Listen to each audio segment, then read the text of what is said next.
This is Miranda from Speaking Through the Fog. This would be day 6 of me being sick.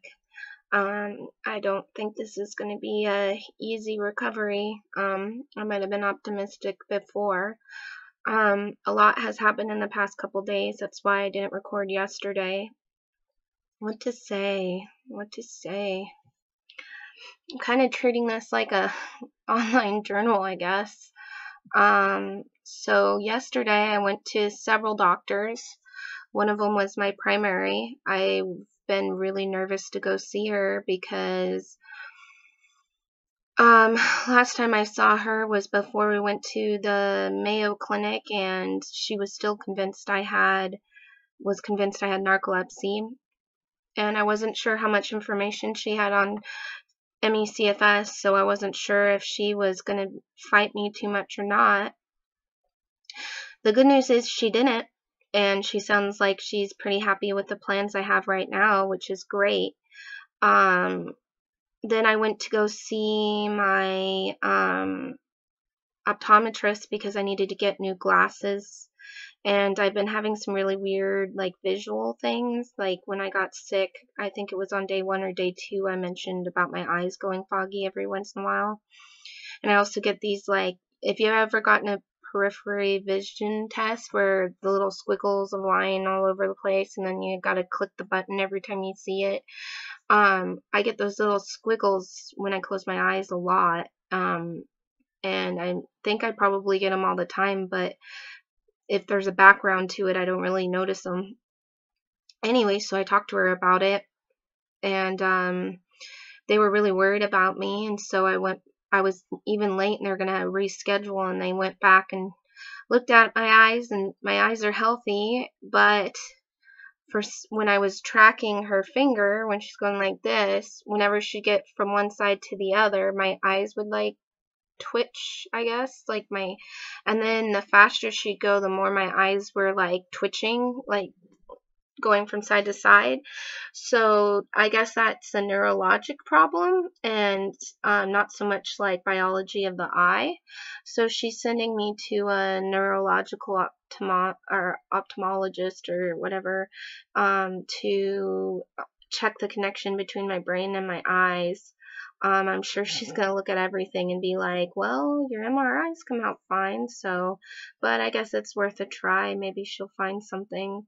Then the other, the last one was at my daughter's dentist, so came home totally wiped, but not super bad. It was today, of course, 24 hours after I was pretty dead.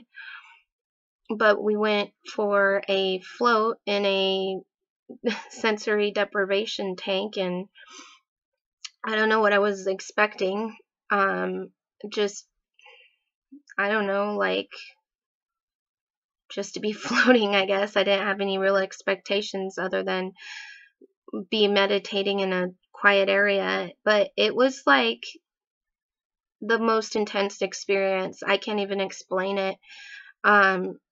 I already have time issues, but time went slow and fast at the same time. It just didn't even have any sort of relevance to where I was. My body was gone but wasn't gone. In fact, I would say I had more awareness of my body at that point than I have in the normal world, in that when you cut off all the other sensory stuff, I could focus on the fact my foot was getting sensory information even though nothing was touching it. And I felt like something was touching it, and I would kind of swish around in the water to see if there was something touching it in the water, and there wasn't. And then my knees are super tight. I didn't realize they were as tight as they were, and every time I would try to loosen them, it would make my legs twitch out all crazy, and I couldn't float because it was twitching out so crazy. So I'd have to kind of keep my knees straight, I couldn't relax them. And just, I kept twitching at random, which was, I don't know, I loosened my body and it would twitch at random. And so I realized I hold my body really, really tight. And I think the reason why is to prevent that twitching from happening, and it all just seemed really neurological to me. So it gave me a chance to like assess where my body is, as far as health wise. It also gave me a chance to kind of float in my brain for a while, and without all the outside stuff going on, which is what you're supposed to do. And I was just kind of letting it go where it wanted to go, and found out a lot about me that I kind of already knew in a way, but never really thought about. So it really addressed mindfulness like my psychologist wanted me to do, and I guess I'm way more depressed than I thought I was, and way more lost, and kind of don't feel like I'm really living right now. And I really didn't know that I felt that way until I floated.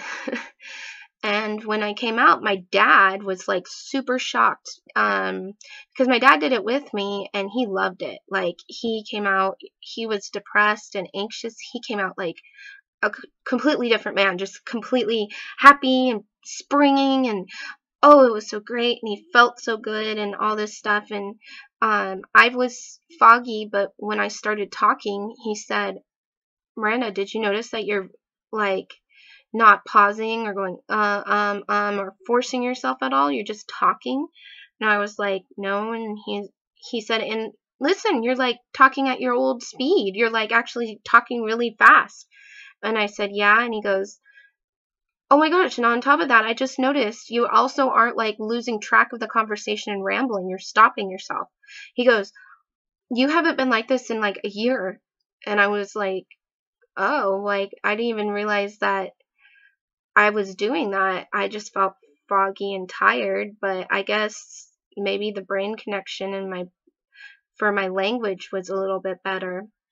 Well, since I was feeling better, I pushed myself, and now I'm not feeling good again. But anyways, so that's my last couple days in a nutshell. I mean, of course, there's probably more I could talk about, but that's kind of what you guys would probably be interested in. I'm betting you weren't interested in much of that. But anyways, so that's my daily update, I guess, of me being sick. Again, that's day 6. So keep tuning in and watching my show, and there'll be more to come.